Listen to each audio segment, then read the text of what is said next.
کہہ دو کہ اللہ جسے چاہتا ہے گمراہ کرتا ہے، اور جو اس کی طرف رجوع ہوتا ہے اس کو اپنی طرف کا رستہ دکھاتا ہے، یعنی ان کو جو ایمان لاتے اور جن کے دل اللہ کی یاد سے آرام پاتے ہیں ان کو۔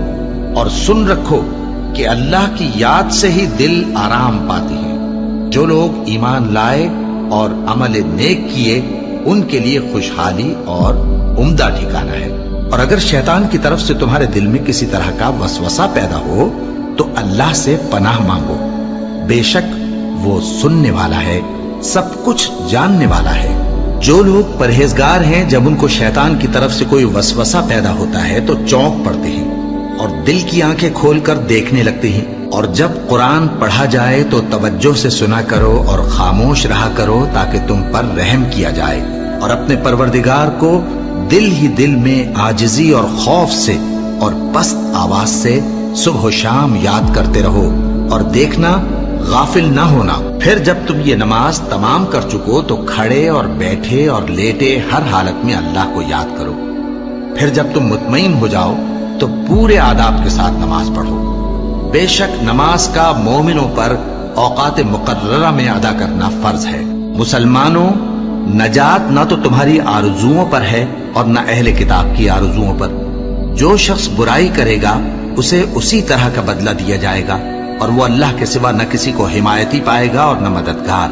اور جو کوئی رحمان کی یاد سے آنکھیں بند کر لے یعنی تغافل کرے، ہم اس پر ایک شیطان مقرر کر دیتے ہیں تو وہ اس کا ساتھی ہو جاتا ہے، اور یہ شیطان ان کو رستے سے روکتے رہتے ہیں اور وہ سمجھتے ہیں کہ وہ سیدھے رستے پر ہیں، یہاں تک کہ جب وہ ہمارے پاس آئے گا تو اس شیطان سے کہے گا کہ کاش مجھ میں اور تجھ میں مشرق و مغرب کا فاصلہ ہوتا، تو برا ساتھی ہے۔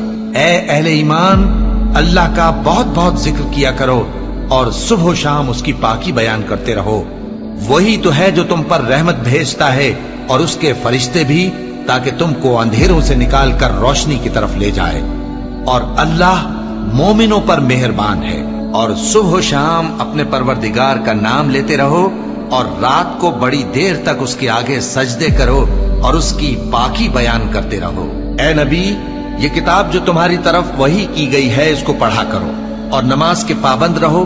کچھ شک نہیں کہ نماز بے حیائی اور بری باتوں سے روکتی ہے، اور اللہ کا ذکر سب سے بڑا ہے، اور جو کچھ تم کرتے ہو اللہ اسے جانتا ہے۔ مومنو، جو پاکیزہ چیزیں اللہ نے تمہارے لیے حلال کی ہیں ان کو حرام نہ کرو، اور حد سے نہ بڑھو کہ اللہ حد سے بڑھنے والوں کو دوست نہیں رکھتا، اور جو حلال و طیب روزی اللہ نے تم کو دی ہے اسے کھاؤ، اور اللہ سے جس پر ایمان رکھتے ہو ڈرتے رہو۔ ایمان والو، شراب اور جوا اور بت اور پانسے یہ سب ناپاک کام اعمال شیطان سے ہیں، سو ان سے بچتے رہنا تاکہ تم کامیاب ہو جاؤ۔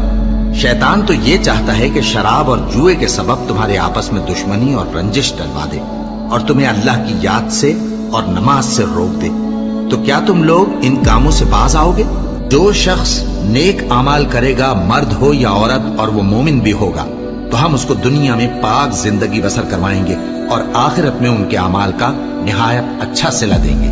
سو جب تم قرآن پڑھنے لگو تو شیطان مردود سے اللہ کی پناہ مانگ لیا کرو۔ حقیقت یہ ہے کہ جو مومن ہیں اور اپنے پروردگار پر بھروسہ رکھتے ہیں ان پر اس کا کچھ زور نہیں چلتا۔ اس کا زور انہی لوگوں پر چلتا ہے جو اس کو رفیق بناتے ہیں اور اس کے وسوسے کے سبب اللہ کے ساتھ شریک مقرر کرتے ہیں۔ سو تم مجھے یاد کیا کرو، میں تمہیں یاد کیا کروں گا، اور میرا احسان مانتے رہنا اور میری ناشکری نہ کرنا۔ اے ایمان والو، صبر اور نماز سے مدد لیا کرو، بے شک اللہ صبر کرنے والوں کے ساتھ ہے۔ اے اطمینان والی جان، اپنے پروردگار کی طرف لوٹ چل، تو اس سے راضی، وہ تجھ سے راضی، سو تو میرے خاص بندوں میں شامل ہو جا اور میری بہشت میں داخل ہو جا۔